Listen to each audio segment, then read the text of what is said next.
You know that feeling where you aren't exactly panicking, but you aren't calm either.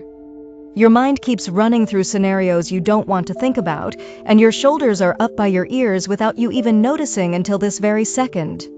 Small things like a text that takes too long to get a reply or an email with a vague subject line start to register as threats. Even someone's tone being slightly off feels like a danger signal, and the result is that you're completely exhausted. But you can't actually rest because to your brain, resting feels unsafe. The truth is, you aren't broken. Your nervous system is doing exactly what it evolved to do, which is keep you alive in a world that used to be full of actual predators. The problem isn't that your threat response is active right now. The real issue is that your body never got the signal that you're finally safe. This is a protocol, not a pep talk. I'm not going to tell you to just think positive or take a deep breath and relax. This is a step-by-step recalibration of how your brain and body process threat, so that by the end, you'll have a repeatable sequence to move from survival mode into something that actually feels like stillness. We aren't looking for forced calm. We're looking for real calm. Section 1. Why your brain won't let you rest. Survival mode is not a personality flaw, and it doesn't happen because you're weak or bad at handling stress.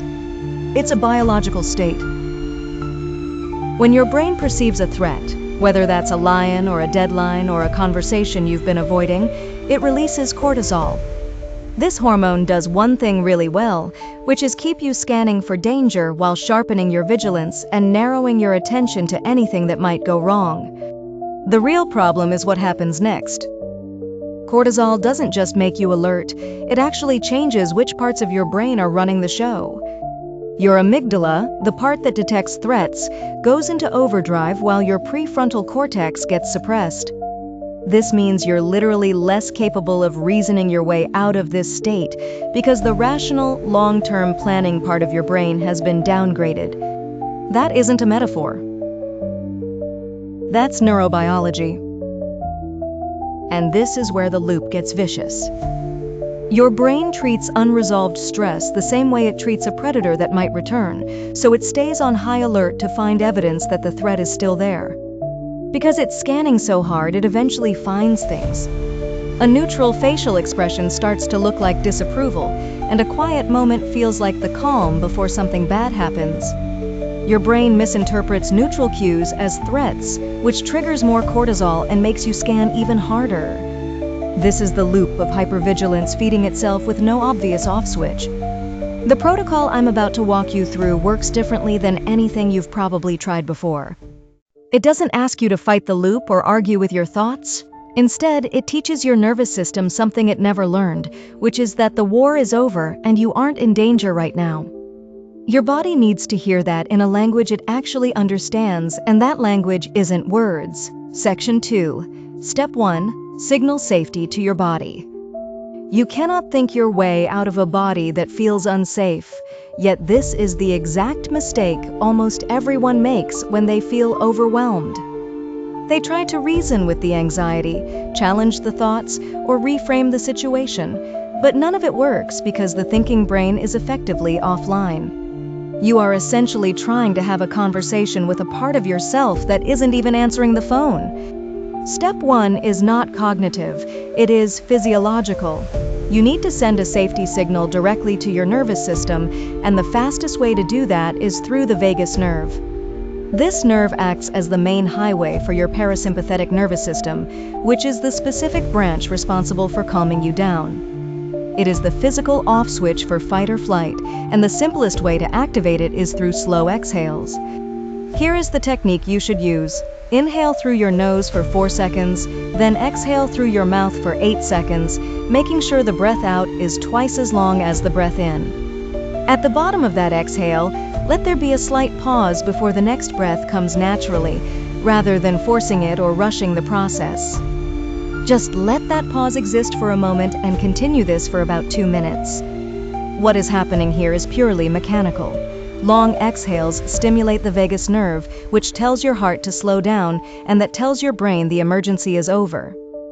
Your brain does not just decide you are safe because you thought a calming thought. It decides you are safe because your heart rate dropped and your breathing slowed. Those are the only signals it actually trusts when things get intense. While you are doing this, you should pair the breathing with grounding. Plant your feet flat on the floor and notice 3 physical sensations that have nothing to do with a threat. Focus on the temperature of the air on your skin, the weight of your body in the chair, or the texture of whatever your hands are touching.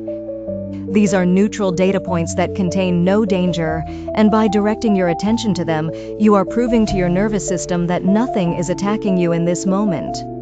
This is not just relaxation, because relaxation is a nice idea that usually fails when your system is flooded with cortisol. This is something much more precise. You are sending a clear, unambiguous signal that there is no predator, no emergency, and no need for high alert. Do this before you attempt any cognitive work, because if you skip this step and try to jump straight into reframing your thoughts, the thinking brain stays offline and you just end up spinning your wheels. The body has to go first, every single time. Section 3, Step 2, Interrupt the thought loop. Once your body starts getting the signal that you are safe, the thinking brain finally comes back online. But you will notice something immediately, which is that it has been running the same program on repeat the entire time you were in survival mode. The loop always has a signature, usually involving the same 3 to 5 thoughts and the same emotional punch, but it never offers any new information. You have probably thought, I am falling behind 400 times today, and it has never once helped you catch up or get organized. You have replayed that awkward conversation until you could perform it as a one-act play, yet nothing about the past has changed. Your brain keeps serving it to you because repetition feels like vigilance, and to a scared brain, vigilance feels like safety. Step 2 is about interrupting this loop, and the first move is actually very simple. You name it. When you notice the spiral starting, identify it out loud by saying, "This is the I am behind loop," or "This is the everyone is judging me loop." You already know what yours is, and labeling it shifts activity from your amygdala, where the thought is a raw emotional experience, to your prefrontal cortex, where it becomes an object you can examine. You cannot argue with a feeling, but you can look at a labeled pattern and see it for what it really is, which is just a recording. The next move is a pattern interrupt. When you catch the loop mid-sentence, say out loud, "That is a thought, not a fact." Then you redirect your energy by asking yourself, "What is one thing I can control right now?" And then you go do it. It needs to be something immediate, like standing up, drinking a glass of water, or replying to one single email. The action itself barely matters, but the fact that you took one matters immensely. Action is the direct opposite of rehearsal, and your brain has to pick one because you cannot catastrophize and act at the same time. This breaks the cycle, not necessarily forever, but enough to stop the constant drip of cortisol. The goal here is not to stop thinking entirely, but to stop rehearsing a disaster that hasn't happened. Every time you run that loop, your nervous system releases the same chemicals whether you are imagining the threat or actually living it. You have been poisoning yourself with a movie that never happened, and you have the power to turn it off.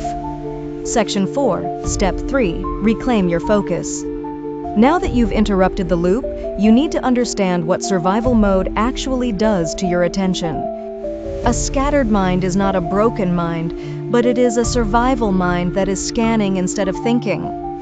When your nervous system believes there's a threat, it widens your attention to take in everything at once because missing a single detail could be fatal.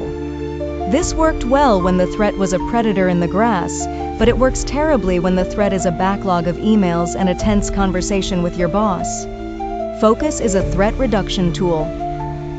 When you attend to one thing and one thing only, you're sending your brain a specific message that there is nothing else you need to track right now. No scanning is required. This is the exact opposite of what survival mode wants you to do, which is why focusing feels almost physically painful when you're stuck in it. Here's the technique. Set a timer for 5 minutes and pick one small task. This shouldn't be a project or a goal, but just one discrete thing you can complete, like answering 3 emails, washing the dishes, or writing one paragraph. For those 5 minutes, you do only that. If your mind wanders to a worry, you note it and return without arguing with it or analyzing why it came up. You just note it, like you'd note a car passing outside your window, and you come back to the task. This is attention training rather than productivity. The point is not what you get done in those 5 minutes, but rather that you're teaching your brain it's safe to narrow its focus. You're proving that the world doesn't fall apart when you stop scanning it. While you do this, narrow your sensory input. Use one screen, one sound source, and keep your phone out of reach with no background noise. Your reticular activating system, which is the part of your brain that filters relevant from irrelevant info, has been tuned to treat everything as potentially relevant. Survival mode turns up the gain on every input until even a notification ping feels like something you need to handle immediately. You need to give it less to process. Over days of practice, your brain relearns how to filter, and it starts treating neutral stimuli as neutral again instead of as threats. Sleep is not negotiable. One bad night reactivates the amygdala and suppresses the prefrontal cortex, which is the exact same pattern as survival mode. You can do the protocol perfectly during the day, but a single night of poor sleep will reset you back to square one. Protect those 7 to 8 hours like your mental health depends on it, because it does. The last piece is something most people never consider. At the end of each day, write a done list. This is not a to-do list, but a list of what you actually completed, no matter how small. Survival mode keeps you scanning for what's still unfinished because it treats incompletion as danger. A done list signals the opposite, showing that things were handled and the day is closed so you can power down. This isn't a gratitude practice, but a completion signal for a brain that doesn't know how to stop scanning. These aren't lifestyle tips. They're structural changes to the operating conditions your nervous system lives in. You can't heal in the same environment that made you sick. Change the conditions, and the baseline follows. Section 6, Step 5, the daily reset. Survival mode is going to try to come back because this isn't a one-time fix that stays solved forever. Your nervous system has spent years practicing how to stay on high alert, and it will naturally drift back to that state if you don't give it regular reminders that the danger is gone. This protocol eventually becomes a maintenance practice you use to keep yourself grounded. Start with a morning check-in by taking 60 seconds for slow exhales before you even think about touching your phone. Try breathing in for 4 counts and out for 8 for just 1 minute, which is the smallest possible intervention you can make. It sets the tone for your entire morning before the rest of the world gets a chance to dictate how you feel.